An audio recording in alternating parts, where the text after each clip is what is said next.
Hello, everyone. Welcome back to the 14th Drunk Friend podcast. As always, we are your host. I'm Travis, joined by Alex. Alex, how are things going for you? Oh, I'm always really happy to record these with you because it's been a really long week for me in terms of like my actual job and work and that sort of stuff. So it's like, oh, it's time to record a podcast. This will be fun. And so it's been rough. How about you? How are things going for you? Yeah, it sounds like better than they are for you. I wouldn't classify my last week or so as having been rough. But I am still missing sports. We talked about college football last week, which got me really pining for college football. And it's I guess it's still in question. I think teams are hanging out with one another and maybe getting kind of close. But who knows if we're going to have a football season? So, but yeah, that was a fun episode, at least. Yeah, we got some good emails about that too that we'll get to shortly. I just want to mention real quick that just to selfishly mark this moment in time for myself. This was the week that I put out the Robocop II video where I had to record the footage 3 different times, and thank God it was an arcade game, and that was only about 20 minutes to play all the way through because I kept screwing up the footage. Like, oh, I managed to crop out the health bar at the bottom. Let's try it again. I don't even notice until after the fact. Man, and then something else goes wrong. This guy's got 700 videos under his belt, still finding ways to screw it up. Oh, yeah. It's on the cutting edge of screwing up in the retro gaming universe, believe me. And then I managed to butcher this Portuguese actor's name. Like Joaquin something, I can't even remember. It's the guy from Desperado, the bad guy from Desperado, and he's also in Clear and Present Danger as a drug lord or cartel guy or something, I forget. But so did you have to re-record the voiceover? No, I winged it, and then a whole bunch of Portuguese people made fun of me. So another day in the life. I don't mind it. It's just another day. I don't mind getting a little bit of like, hey man, This was wrong, but it's when they get personal about their corrections that it sucks. I think most people are cool about it. It's just when you get like comment number 15 that it's like, okay, all right, I get it. I messed up. Like, geez, Louise. Yeah, I've noticed a lot of my comments recently have been like really small corrections, and I'm like, why do people still value my stuff? Like, it seems like they're always just catching things wrong with it. Like, I appreciate it because last year I did a video at the end of the year that was just like, here are all the things I got wrong, and then I credited every commenter that pointed it out because I actually think it's cool. Like I'm part of this is me learning, so that was kind of cool. I don't know if I'll continue to do that though. That's nice. That would be like a 4-hour-long video. Are you gonna do that again? Are you gonna do that again this year? I might. Some of them are actually pretty good, and it's not maybe like corrections, but it's like, hey, did you also know this? And I'm like, I didn't. I wish I'd included that. So that would be my chance to do that. Oh. Well, speaking of screwing up, I managed to ruin your perfectly good segue. Oh, no. I stomped all over it just so I could go back to my crappy Robocop video. No, I wasn't trying to segue. I got to thinking about college football again, and every time I do, I get sad. I know. And then baseball manages to screw everything up, too. And it's like, what are you guys doing? You guys had the chance to be the first sport back to have the entire, everybody watching just because they're starved for sports. And you mess it up. Yeah, and it's true. I hope the same fate does not befall college football. Yeah. Who knows what'll happen? Maybe the ESPN Ocho will invent a new form of college football that can maintain distancing and just make it fun and interesting. Like everyone's in a bubble, and 22 bubble boys. Everyone's in a bubble, bouncing off each other. That could be fun. Yes. Yeah, I think that'll be fine as long as John Travolta is nowhere to be found near the field. Okay. Let's get into some emails. And by the way, I didn't release a video this week because I'm doing that thing where I take a week off before I release a video that has multiple games in it. Wink, wink. Oh, so goodness. I've got a big one coming, is all I'm saying. Can you spoil anything? Can you give me a hint of what it is?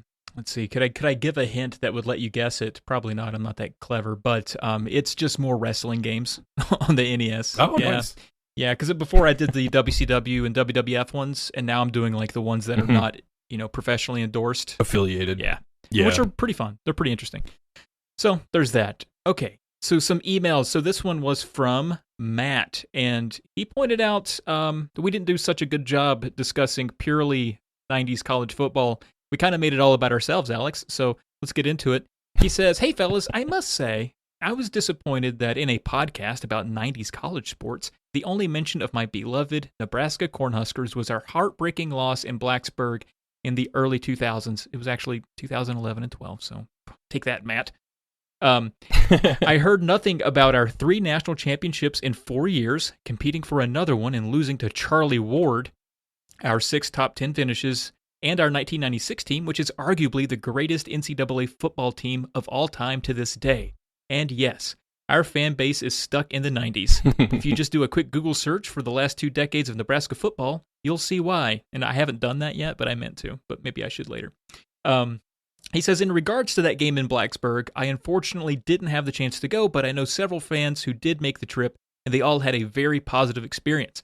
They say that the VT fans were super hospitable, to the point where my brother even still keeps in contact with some of the guys he met there and tailgated with. He actually still roots for VT secondarily to Nebraska." That's nice to hear.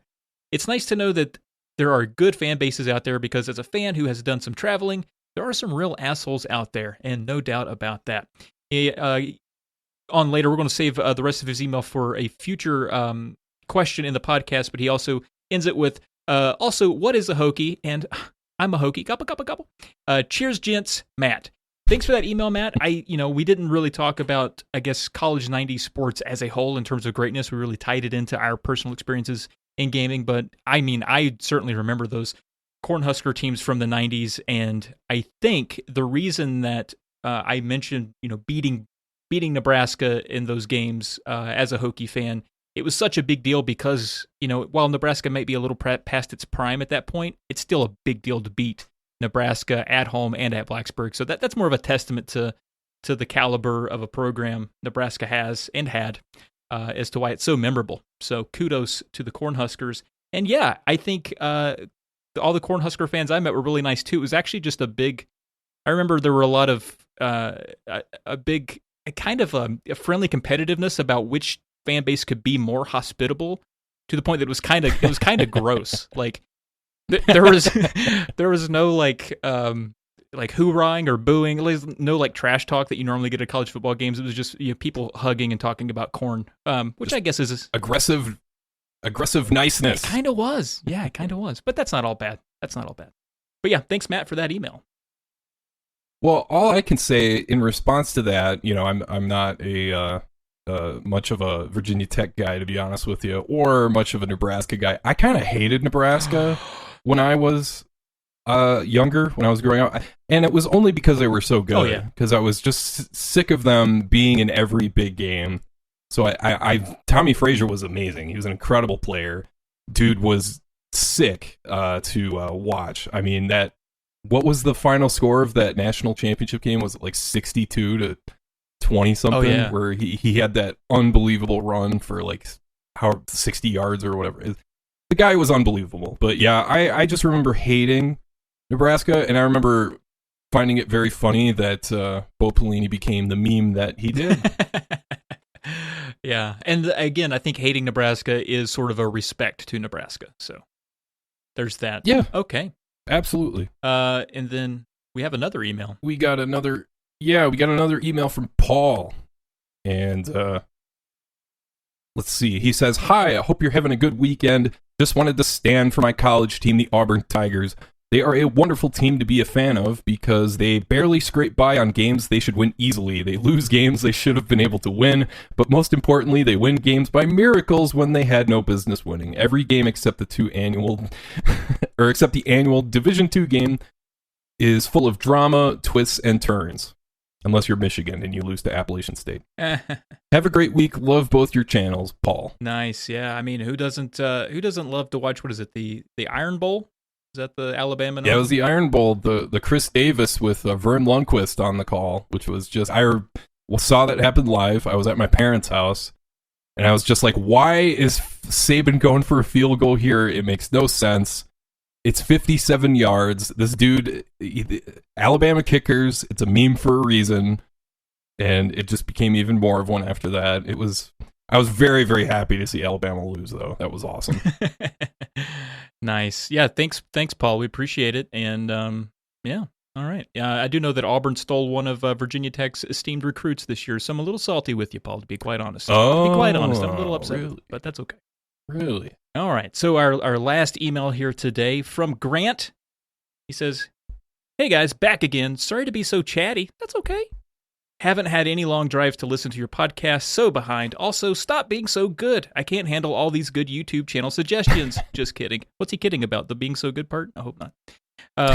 Anyway, since Drunk had Pearl yelling, quote unquote, from the other room about the nerd voice, I've been wondering if you'll have, like, significant others of YouTubers episode. Then I heard the hilarious Final Fantasy VII Remake convo and was reminded of that thought. Also, I tried out Girlfriend Versus on the show's recommendation, and it almost seems like a good connection. I don't know. Had to share with my wife, who likes only some games too, as I try to get her to try new things all the time. Anyway, sorry to be so chatty of a listener who refuses to use Twitter or Reddit, and actually I think that shows good discipline on your part. Yeah, good for you, Grant. Yeah. That's you're doing the right thing there, in my opinion. Yeah, man. Stay clean. Congrats, Nest Friend, on getting that doctorate, and thank you so much, Grant. Also, too honored to be the letter of the show, and Drunk, it's always friends named Dustin. Thanks for remembering who I am. You guys are great, Grant. So thank you, Grant.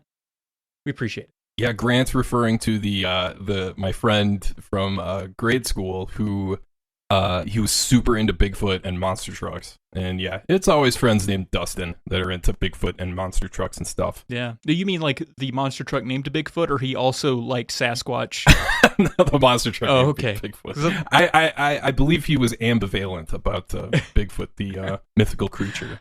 I don't think he had any strong feelings about that particular Bigfoot. But anyway, yeah, thanks for taking the time to listen, Grant. And I have seen Girlfriend Versus before. He's actually commented on my videos before.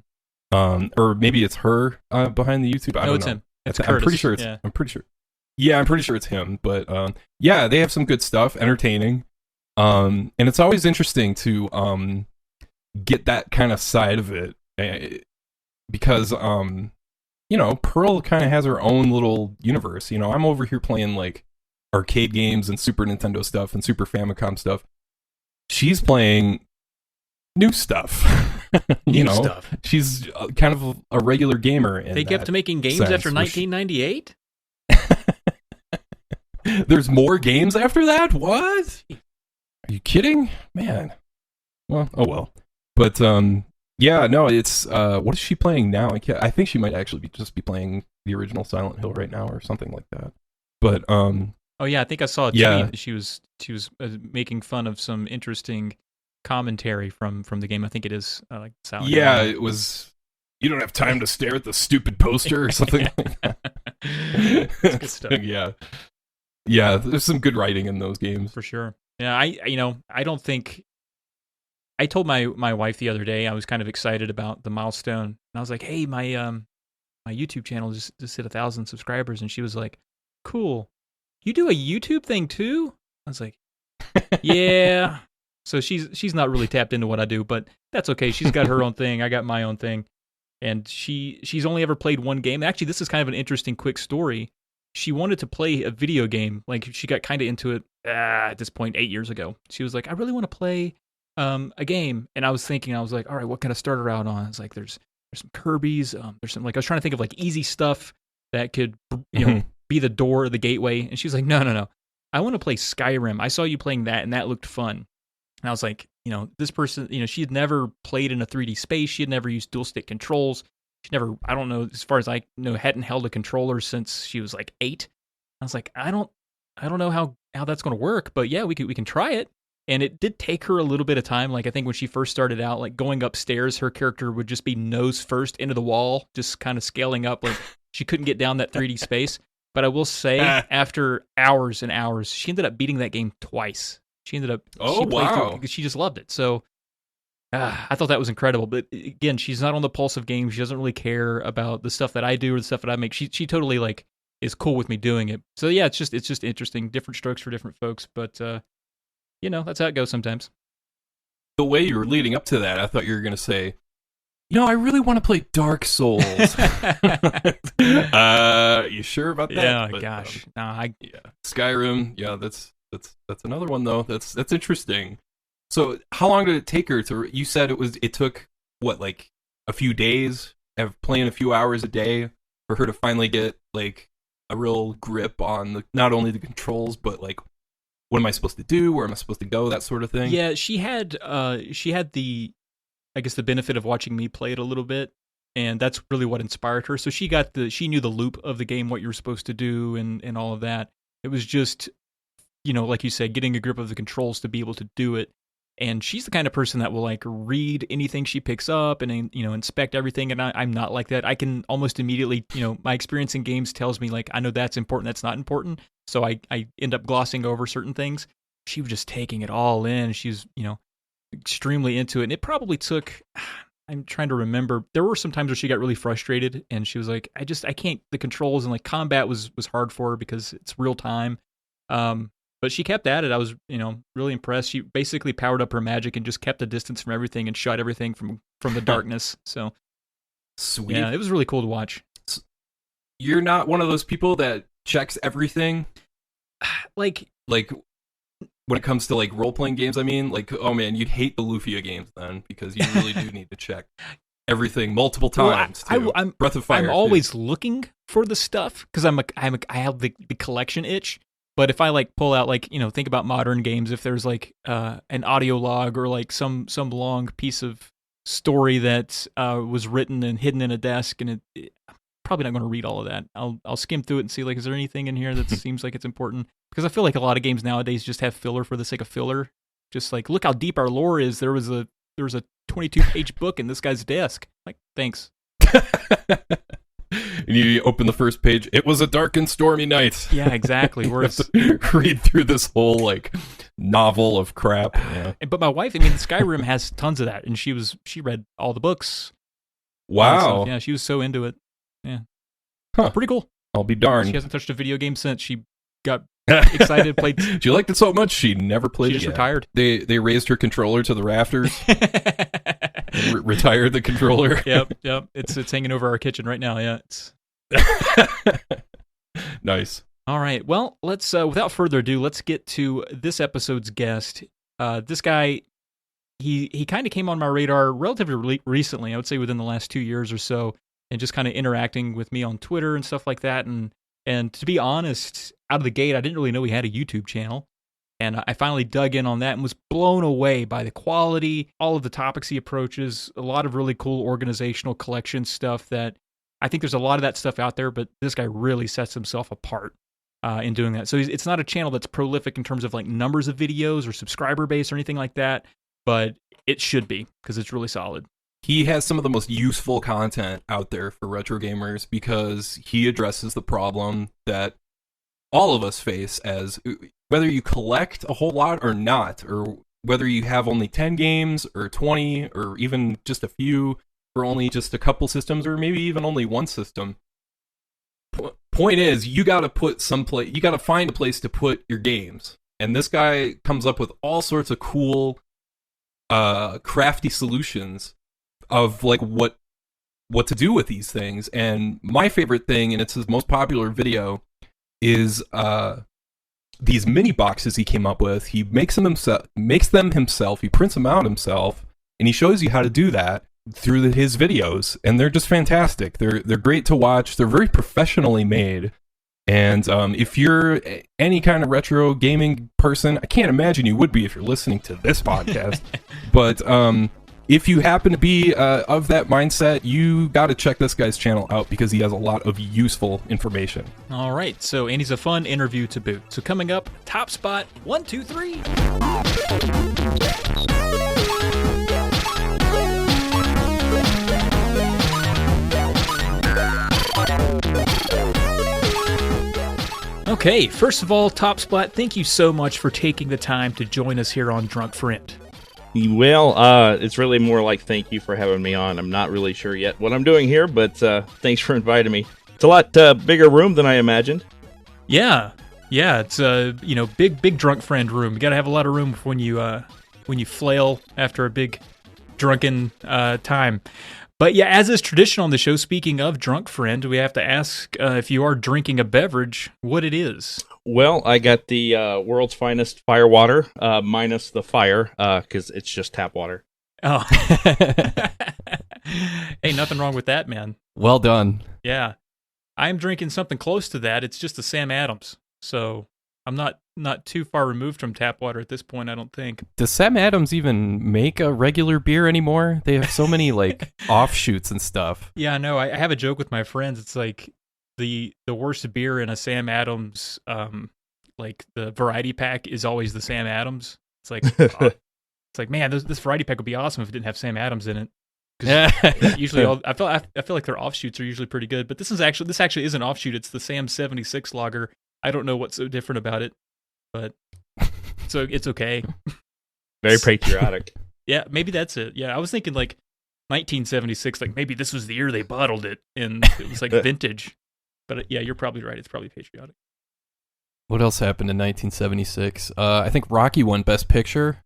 Wow, was that 76? Yeah, either because One Flew Over the Cuckoo's Nest is 75 and Annie Hall 77. Don't ask how I know all this, but it's I'm trying to think what else. Carter was elected.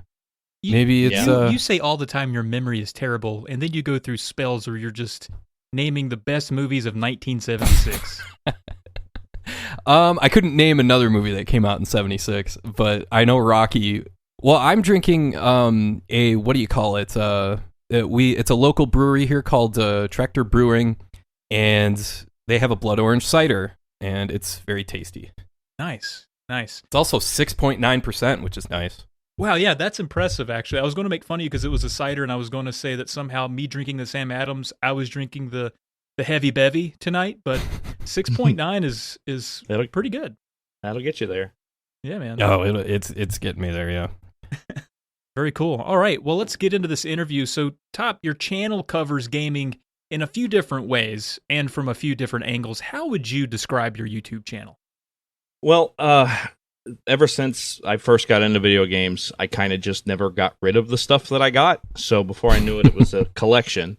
And so I kind of take it on as collection focused, right? So sometimes it's something like historical about what I have, and sometimes it's different kinds of game room ideas, things that you can do to help organize or display or just keep track of the things that you have. I don't have, I kind of sort of have a format, but I'm small enough and loose enough that I can kind of get away with doing what I want from time to time. Right, yeah. I mean, it does seem to, it seems like maybe even over time it shifted a little bit. Like maybe you started to find things that worked and focused on that more. There's like a lot of gameplay and stuff in the beginning. Now it seems to have shifted over to what are my favorite videos in your catalog, which are the Game Room Idea series. And I think for me, organizing the collection and tweaking the displays is often, honestly, a lot more fun than some of the games in my collection. Is that true for you as well? Yeah, not 100% true, because I don't buy games that I don't want to play. It's nice to have them on the shelf, but if I'm not intending to play it, I don't really have a need for it. So in that aspect, it's probably not the best, but to have it in your hands and to do something, I was chatting with someone in one of my comments today, it's like to have a homemade or a handmade touch to your personal space. I think that's kind of an important thing. Even if it's just the way that you alphabetize or the way that you keep certain games together, it could be something as simple as that. But everyone has their own ways they like to do things.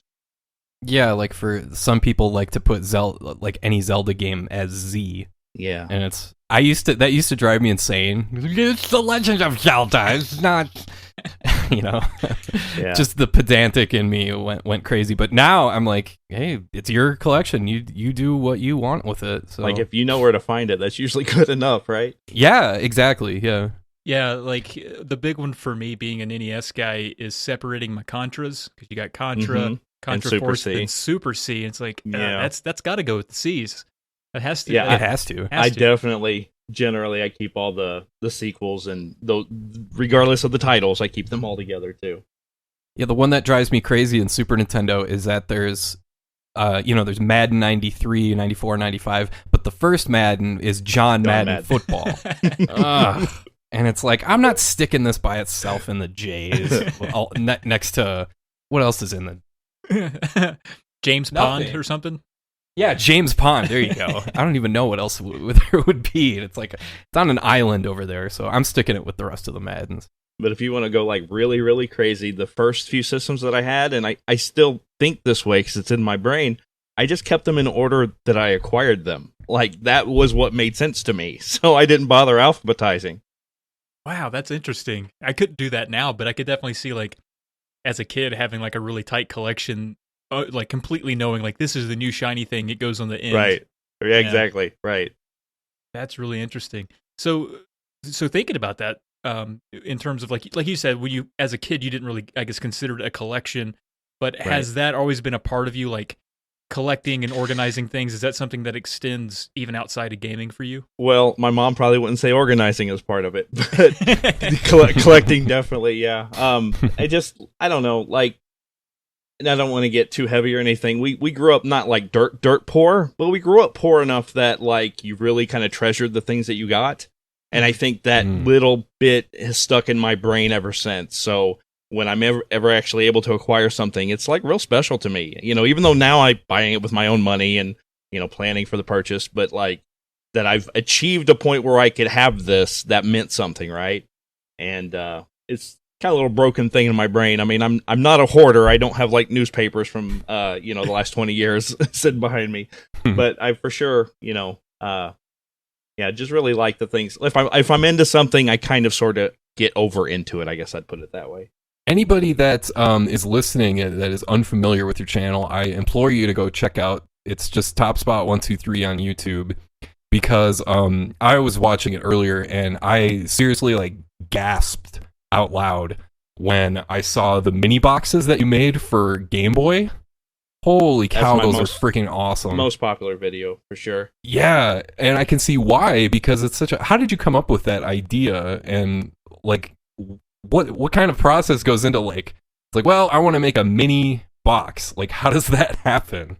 So that one, like, the first couple of produced YouTube videos I made, there's one that was just like a home movie way back in, like, 2006, but... the first couple, I was just relaying ideas that I had employed in my own, in my own rooms, in my own house.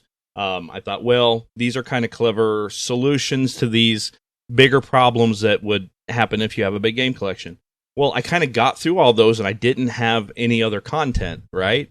And so it's like, well, I've solved the problems that I personally had. Let me put my mind to trying to solve problems that maybe other people face, right? I really didn't have an issue with my Game Boy cartridges. I was literally just going through my daily business at work and trying to sort through, well, what can I come up with an idea of that maybe I can turn into a video?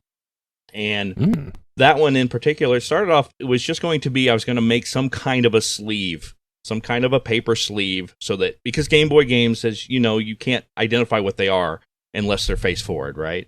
Right. And so the problem is, well, how do you know what the game is? And so I was going to try to figure out a way of making a sleeve and making a template, and then everybody can just download the template or whatever. And as I started to do that, I did a Google search to get assets to create a template. I wanted it to sort of look like a box, but I didn't know what the spine of the box would look like. So I Googled it, and I got the full box scan. It's like, well, wait a minute. This like changes everything. You don't have to do this from scratch. You can just kind of adapt what's already out there. And that video, and I actually sat on that for like 14 months before I finished producing the video, because just different things came up. I wasn't sure if it was going to work out. I came across problems several months in. At that time, I wasn't producing on any kind of a regular schedule. It was just whenever something would go in, I'd put a video out.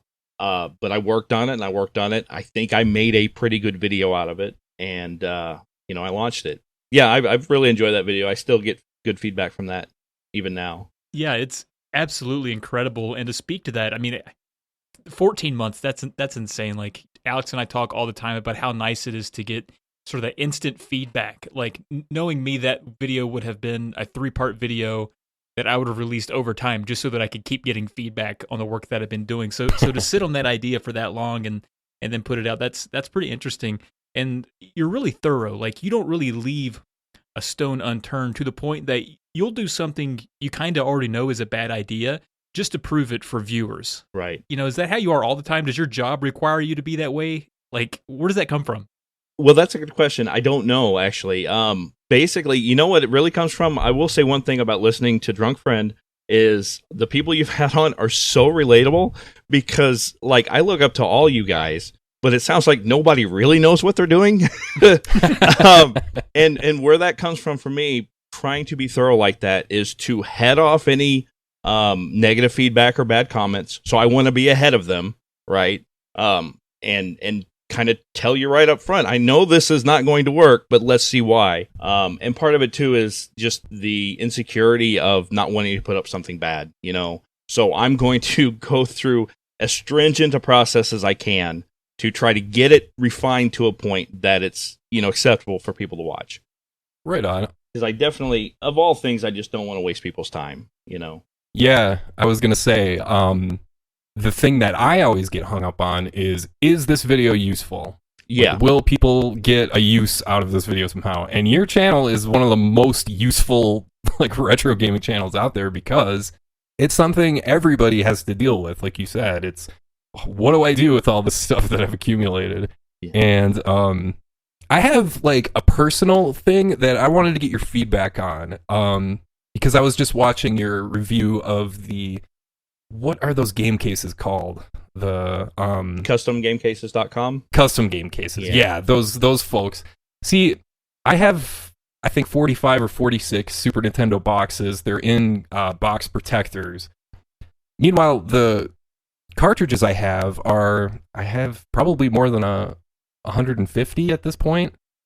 And I'm not thrilled with the idea of just having my carts out the way they are now, just on IKEA Billy shelves.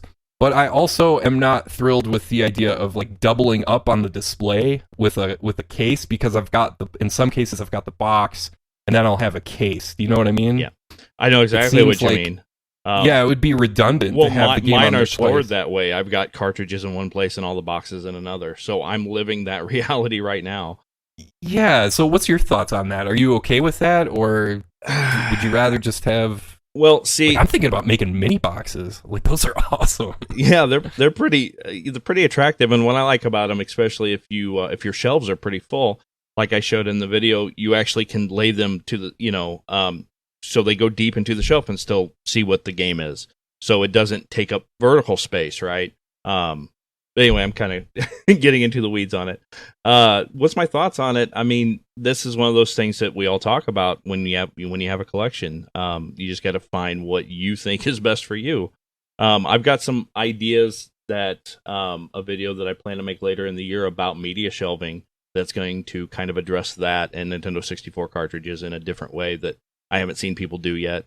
But that's going to be, down the road. I've got a backlog of things I want to make. So I just wanted to throw an example out there, in case people aren't familiar with your channel. This is the kind of stuff he gets into, and it's nitty gritty. Here are your options. Here's what you can do. Here's what you can make yourself, which really gets me excited, because my mom is the creative one in my family, and she's still, to this day, she's 68 years old, and she still makes clothes. She still sews all the time, makes all sorts of stuff. So she's the creative one, and I kind of have that too, where I really like making stuff like that. So I'm really excited to sit down and try and work this out and try and make some of this stuff. I don't have a laminator or anything. Those are pretty cheap though, aren't they? Yeah, I got one for $20 at a grocery store, actually. A grocery store? Yeah, wow. For real. Aldi. I don't know if you know Aldi. They had they had one for $20 once, and a paper cutter for $15. So it's I think that's gonna suit me. Jeez, I only thought you could get just discounted carrots there. That's crazy. Well, that too, and plus Amazon Basics, they've got stuff like that too. But the lamination isn't required. You can do it without the laminator. Oh, it's got to be laminated. Okay, it looks so cool. It looks awesome when it's it looks like the real thing, but just smaller. Yeah, just shrunk. Yeah, it's really neat how that worked out, and really what makes that work, just the coincidence of the box, the dimensions, the ratio being similar to the cartridge ratio. It's a rectangular box of a certain size, and the cartridge kind of matches it. So when you shrink it down, it just fits. But then you've got the issue with books, though. Where are you going to put your instruction manuals? I've got a separate spot for those, but I can see how. So do I. Yeah, would be turned off by that for sure. Yeah.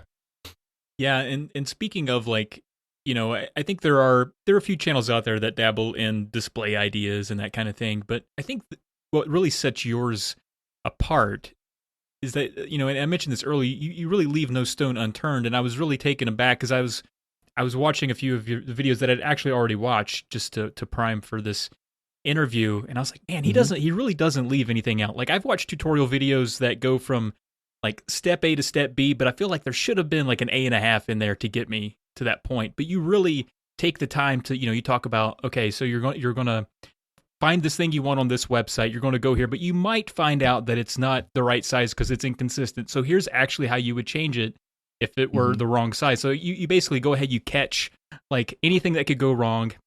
And that's so awesome. It's such consideration for your viewer. Like it doesn't feel like you're, treating us like we're stupid.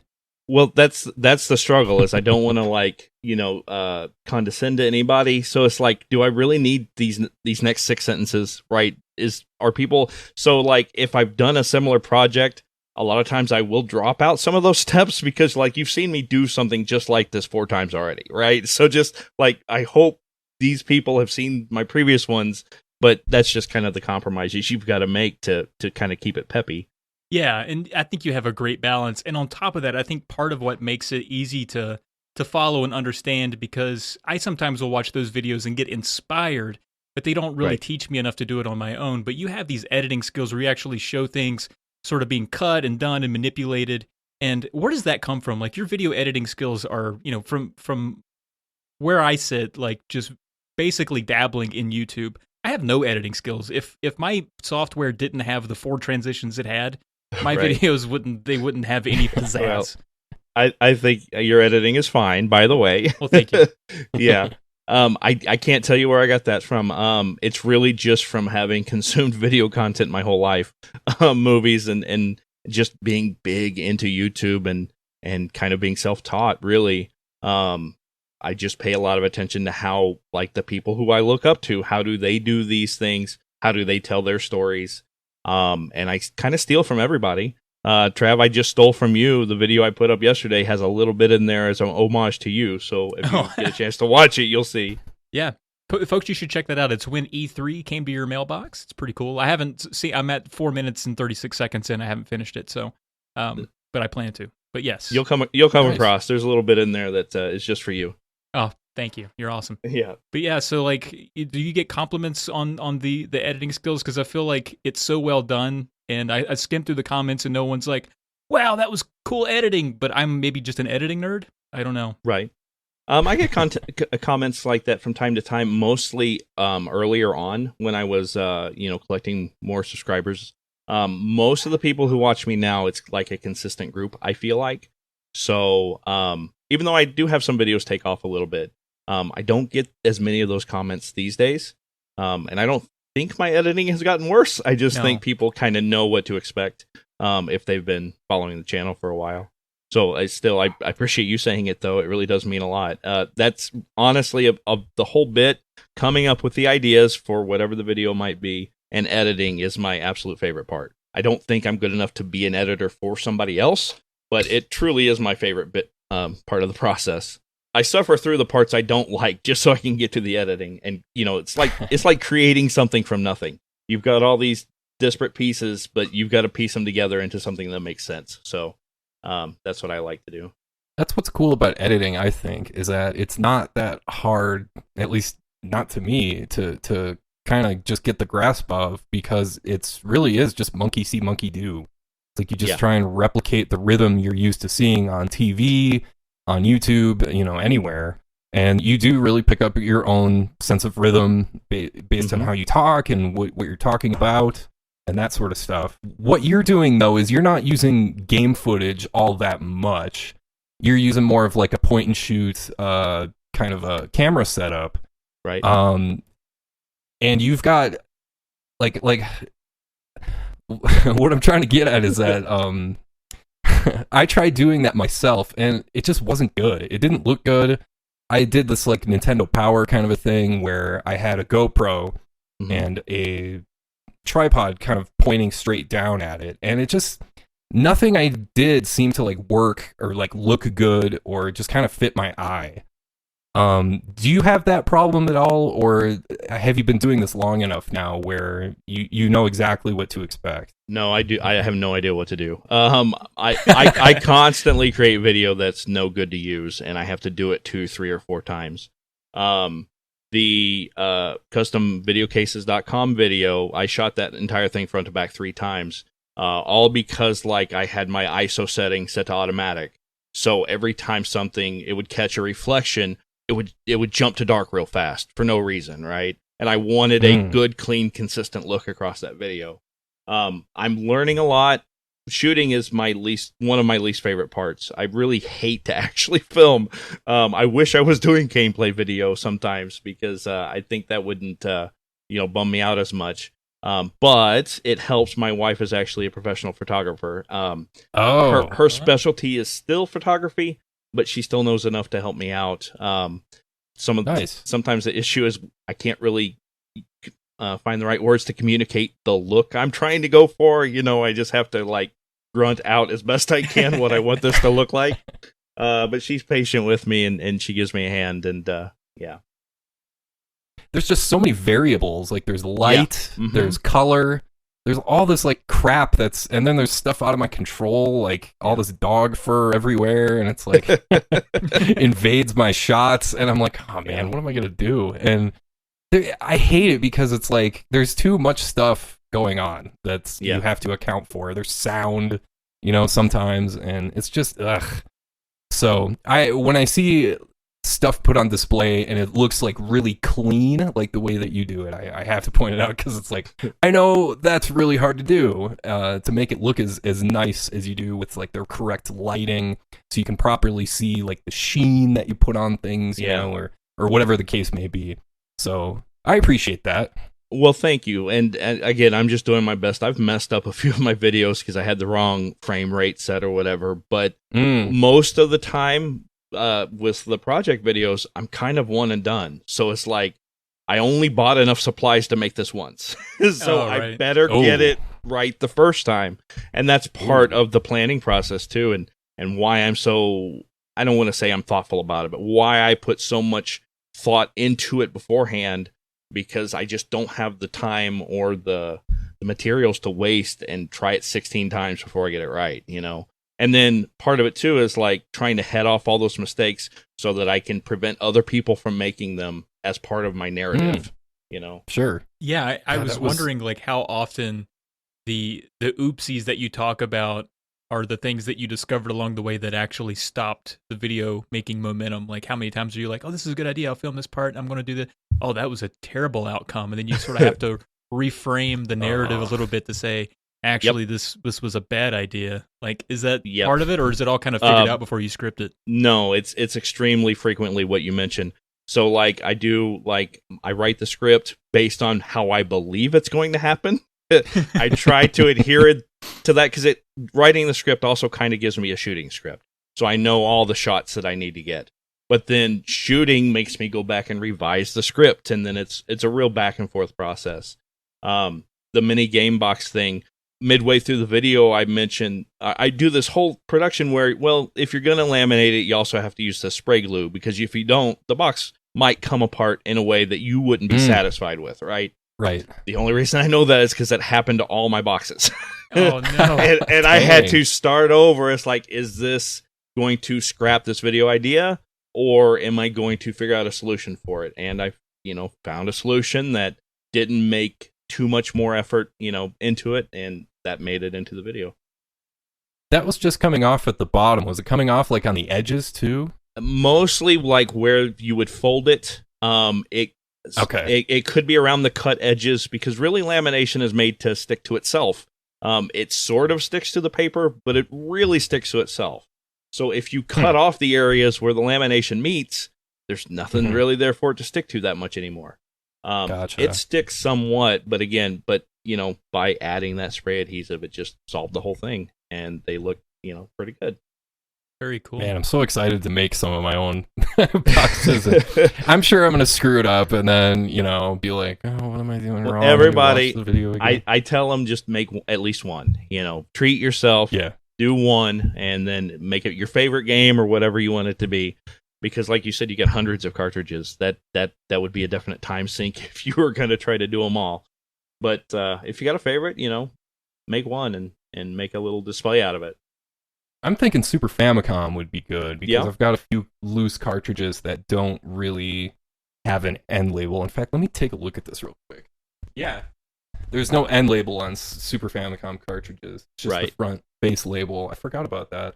So yeah, that would be perfect. Nice. Yeah, I've got like Rockman 7 and Sonic Wings and shit like that. So good deal. I'm excited. That's cool, man. Really cool. Yeah. Arts and crafts. Yeah, you mentioned supplies earlier, and sometimes in your videos you take your camera into the store and point out materials for people, and it's so like well narrated. I'm sure that's done after the fact, but it seems like it's always done, or a lot of the times it's done in like one seamless cut, and so it's pretty impressive to me. Has anyone ever thought you were weird videotaping a printer inside of a, wherever you go at Kinko's? Again, I'm awfully self-conscious. I try not to draw a lot of attention to myself. The last time I was in a print shop, it was a GoPro strapped to my chest, but I kind of had a hoodie on over it, so it just kind of pointed out front.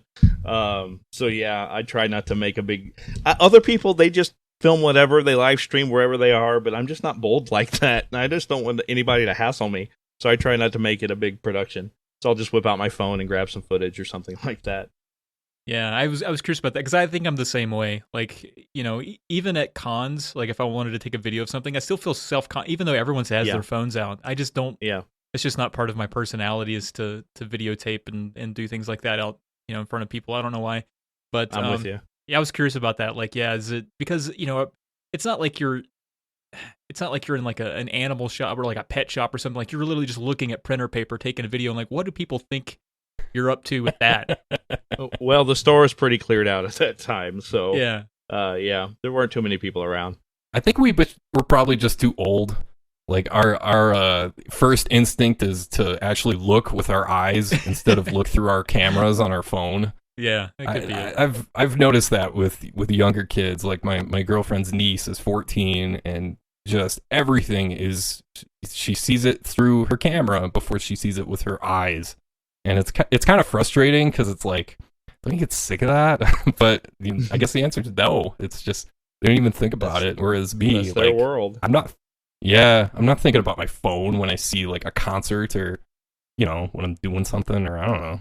I'm so bad at getting my phone out in time. Like by the time I get the idea, like oh, I should be recording this. It takes me forever to get my phone out, and then like I'm waiting for like the camera to flip because my daughter does stupid shit all the time, and I'm like, oh my god, this would be great. And then by the time I get the phone and the camera out, she's moved on to something else. So I wish I had those 14-year-old skills to just be able to record something on command or like immediately when I have the idea, but I fumble. Yeah, I think it's just because cameras are omnipresent, whereas cameras back when I was a kid, you had to, we got 24 shots. Right. You got to keep that in the back of your mind. If you see an opportunity for a shot, especially when you're on vacation, you got to take that shot. Like if you run into John Davidson, former host of Hollywood Squares, out on the street, he's wearing a goofy striped shirt with shorts. He looks weird. His hair is amazing. Really handsome guy. You got to get that camera out and take that picture. Even if he's not looking at you, even if you never noticed him, you're just going to take it far away like a creep. By the way, it's a true story. Yeah, it was awfully Davidson. Specific. Yeah, I was like, man, that's incredible improv. Nicely done there. Yeah, that's incredible. Nice. Yeah, unless it's like like you said, if it's one of the last 3 slots left in the film, you might have to think about it. You'd be like, well, what if I saw somebody cooler than John Davidson here? What if I run into Alanis Morissette? Oh my god! No.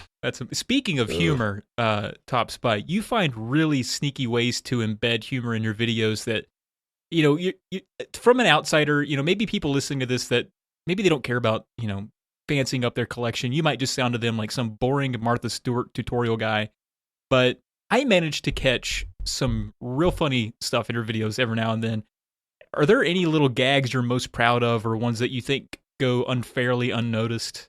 Well, the whole point of hiding it is that I'm not trying to draw a lot of attention to it. So, like, I mean, we're having a conversation here. I'm kind of, my humor more comes from wit, but I can't like write comedy. I just can't do it. Like, I really envy you, Travis. You've made some really funny things, just over the years, including your other podcasts. And I'm just not funny in that way unless I'm playing off somebody, right?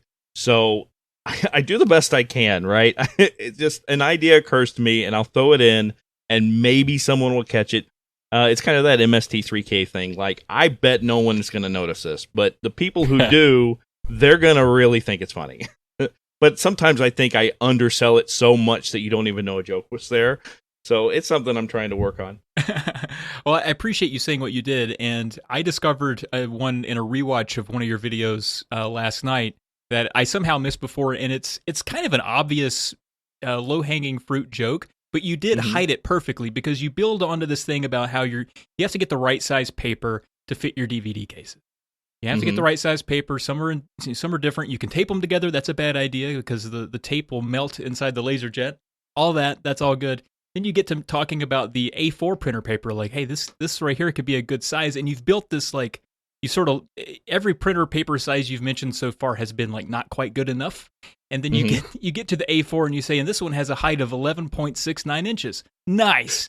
And and the first time I watched that video, I was like, nice, it's a perfect size. But I didn't catch that it was the 6.9 that precipitated the nice. And I almost fell off the treadmill because I was like, that's so good. He just hid that right there. It's so perfect. And he didn't linger on it and didn't build up to it. So, yeah, that's the kind of humor you get with a TopSpot video. It's amazing. Well, maybe not amazing, but I try my best. Like, you need to be entertained. And so I just try to throw a few things in there because really I'm not just, again, I'm trying to make it worth people watching.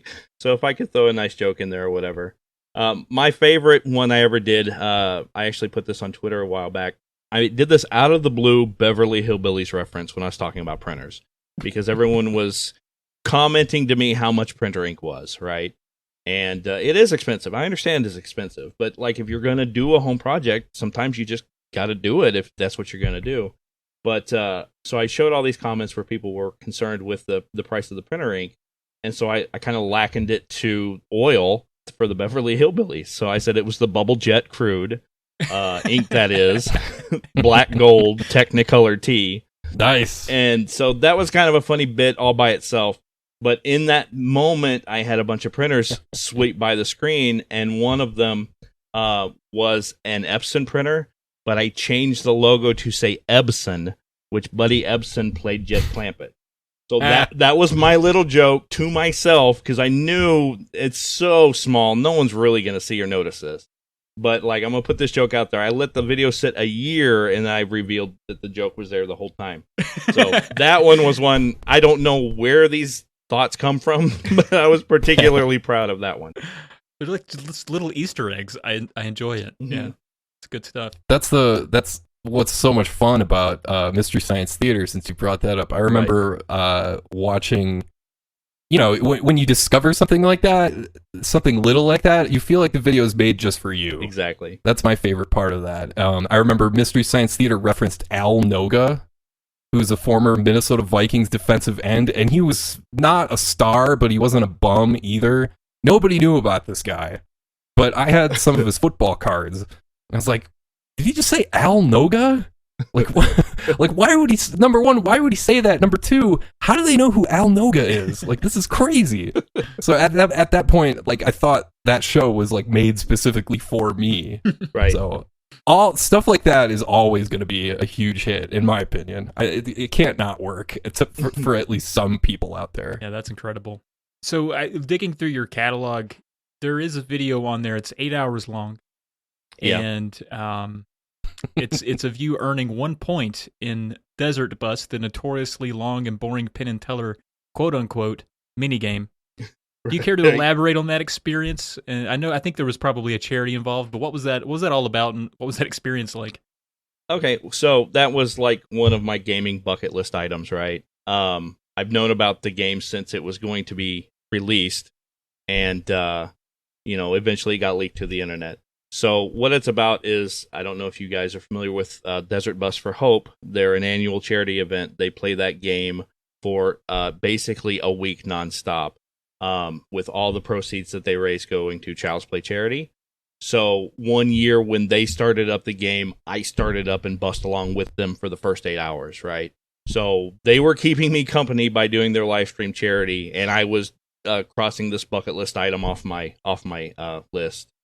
And that was actually on Twitch. And then a year later, I took that archive from Twitch and put it up on YouTube just so that it was somewhere, right? And just to kind of direct people, I timed it to that year's Desert Bus for Hope. So if you read the description, it kind of explains all that. And that, if you've got something to give, that's a fairly worthy cause. Very cool. Nice. Yeah, it is a good cause. I had heard about it. I don't know firsthand what the experience is like, because you can't not pay attention to it because it drifts, right? So you have to be tuned in. Yeah, that game in particular is 8 hours. It's not like deep focus, but it's 8 hours of focus. They set you up driving a bus across a featureless desert for 8 hours. That's how long it takes to get from Phoenix, Arizona to Las Vegas, Nevada. Your bus is a broken down old bus. It only will reach like 45 miles an hour. That's why it takes 8 hours to get there. There's a drift in the steering. So if you like just tape down the gas button, you'll actually drift off to the side of the road and your bus will overheat. So every few seconds, you've got to correct back onto the road. So it's just literally 8 hours of tedium. That minigame was from a canceled Sega CD project from Penn and Teller. And at the time, it was a response to Janet Reno and the video game violence thing. And it's like, and it was kind of a performative piece saying, well, if you want video games to be realistic, this is verisimilitude. People have jobs like this. Let's show you what a video game is if it tries to mimic real life. Right. That's insane. So how crazy did you feel? Well, again, I was able to, watch them and I wasn't just, holed up in my room by myself. I mean, I was, but I was paying as much attention to their shenanigans as I was my own driving. Right. And on Twitch, I had people showing up, like, asking, what are you doing? So, and every time I had to, okay, this is a game. It was, give the whole explanation again. But it was a good time. So, like, I guess the next thing on the bucket list is to, you're given an option when you reach Vegas to turn the bus around and drive 8 hours back. Oh. So I guess the next bucket list item would be to earn 2 points. Jeez. Oh, my God. What would be some other jobs that would not necessarily lend themselves very well to that same format? Obviously, I don't know. It seems like aren't the truck simulator games a huge hit overseas, like in Germany, I want to say, or something like that? Sounds right. I know trains.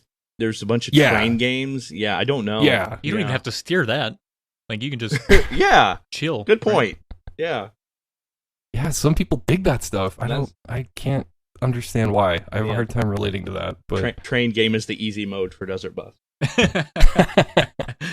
So there's some train aficionado out there. It's like, you have no idea what you're talking about. She's adjusting his stay in my lane.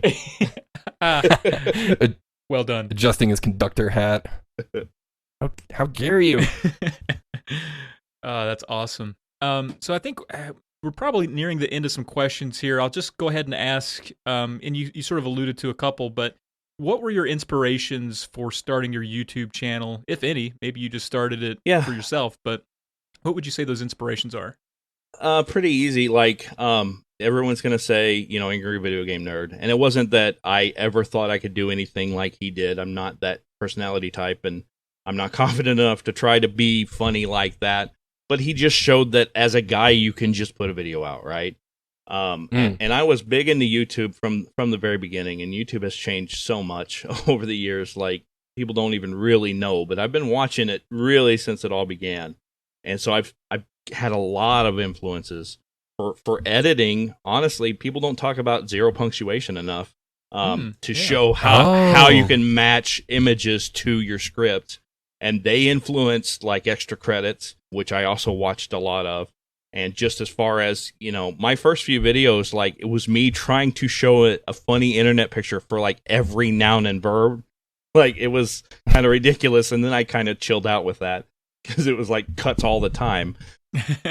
But then beyond that, I got to go to like the King of Random. His earliest stuff is a lot of tutorials, and that's what I found I like to watch. And if I were to able to contribute something, I wanted to contribute some kinds of tutorials, and that's kind of what got me going there. Very cool. You just reminded me of Yahtzee Croshaw from way back when. He kind of fell off my radar. He's still just as big out there making content as ever. Yeah, he was like one of the not the compliment to Angry Video Game Nerd, but he was right there too. Yeah, in terms of just making not only just funny content, but really good reviews, like insightful stuff. Like his Silent Hill 2 review was really good.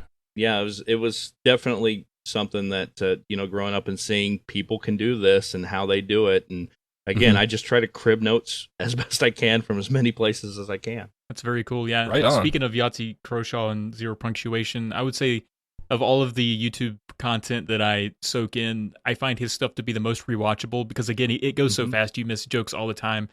And I can go back and watch, reviews of games that I've already played or don't care about and just watch those videos over again because there's some editing gag in there that will undoubtedly make me laugh. He's extremely talented. Choice of words. Yeah. Choice of words and just visual. It's very simple visual gags. He's not stepping too far away from MS Paint, but it's always solid. Plus he always uses he has running gags too. Like when he talks about PC games, he uses like the PC Master Race guy with the hair and the buffed up torso. That always gets a laugh out of me. Yeah. Solid stuff. So do we have any listener questions, Alex? We really only have one good one, and it comes from TSL 2018 or 2018, I guess. With so many different YouTube retro gaming channels on YouTube, how do you try and keep your channel unique and current? Good question. Who wants to go first? I try to keep my channel unique and current by doing exactly what SNES Drunk does with games that were made 35 years ago. So I'm neither unique or current. But I will say it is important that even if you do rip off the guy you like in terms of content, always let your personality shine through your stuff, and that will make it yours. I think that's an important aspect. Like, I don't think there's anything wrong with emulating what other people do. Certainly, we've all done it. You have to do it. There's only so many ways you can present information in video form, but as long as your personality is in there and you're not trying to be someone you're not, that will make it unique enough. And if you're just starting out, take the time to find out what that personality will be for video form. Because it's not immediate when you start. It took me I just recently crossed 3 years of doing a video a month. Now, that's nothing to you guys. That's nothing to a lot of YouTubers. And I don't want to make it sound like I don't respect the format because you guys actually put a lot of work into it. It's really a hobby for me. But after 3 years, literally 2020 was the first time I stopped cringing at the sound of my voice. Like literally this year, I finally got over it.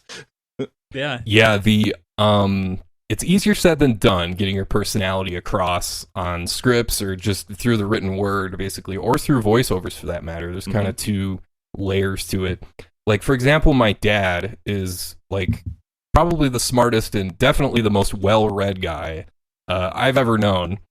And he texts, in all caps, bad grammar, bad, just, I don't know what he's saying half the time or what he's referencing. And it's like some people just, it just doesn't click it with them in terms of just casually sending texts and stuff like that. Like Pearl and I, we're really lucky that it comes easy to both of us to get our personalities across.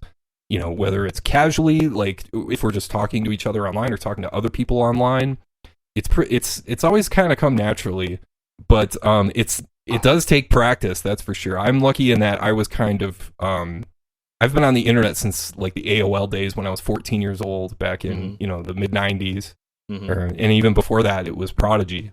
So I've been doing the writing thing, chat thing, all that. I think that really helped me kind of help get my personality across in videos and stuff like that, if that makes sense. Sure. Yeah, absolutely. I actually, you brought up a good point. I think I'm more effective in in embellishing my personality through writing than I am even through speaking, because I've spent so much of my life communicating through the ends of my fingertips and really not my mouth as much, that there are times where I'll like write a script for a game and then I'll read it and I'll do the voiceover, and then when I'm editing the video I'm like, no, I didn't really write it to sound like that. I don't know why the voiceover, like, the way I inflected it when I actually recorded the audio sounded, less funny or less sincere. Like, it wasn't what was in my head. And that happens a lot, where there's a disconnect between my writing and my speaking that I don't always catch. Yeah. Absolutely. That happens to me too. Yeah, a lot of retakes and editing in bits, trying to make it match. Yeah, all that. Absolutely. Yeah. And sometimes I'm too lazy to do that, and I'm like, it's good enough. Good enough for government work, as they say. Yeah, absolutely. Maybe not this government. But anyway.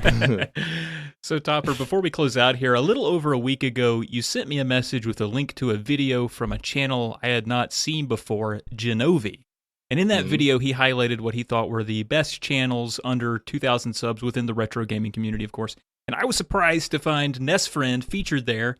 And it turns out Genovi had solicited some nominations for that list, and you had kindly offered my channel as a candidate. And thanks to that, I crossed that 1K milestone thanks to that video this week, and now can bother... Woo-hoo! Yes, thank you so much. I can now bother everyone with the community tab. So I wanted to thank you so much. Hopefully I can return the favor here and send some drunk friends over to catch TopSpot123 on YouTube, and they can upgrade their game rooms. But thank you so much for that, man. That really means a lot. That's awesome. Hey, absolutely no problem. Actually, there's nothing to thank me for. That was work that you earned on your own. I just put your work in front of his eyes, and he thought you was worthy, and that's all you did that. So awesome. Well, thanks, man. I appreciate all the support, and yeah, I guess that's been another Drunk Friend podcast. Right, Alex? Are we all done here? Yeah, we're good. Gotta ask the boss's permission to sign off. He sounded very unsure for a second. Is this okay? Is it cool to end this? Are you done? I'm done? Okay. All right. Well, this has been another Drunk Friend podcast. Be sure to check out polykill.com to find more podcasts like this one. And once again, reach out to us at drunkfriendpodcast@gmail.com to drop a line. If you'd simply like to help out the show, you can rate and review us wherever you listen. Yes, please do that. We're on Twitter as well. I'm at Trav Plays Games. Alex is, of course, at SNESDrunk. You can find TopSpot at TopSpot123. And as usual, we got to give a shout out to Coolor for the podcast music. The song you heard is called Electric Star Bounce, and you can find a link to more of his music on the Buzzsprout podcast page. Be sure to catch us all on YouTube, and thanks for listening. And we hope you have a great rest of your day. Everybody take care.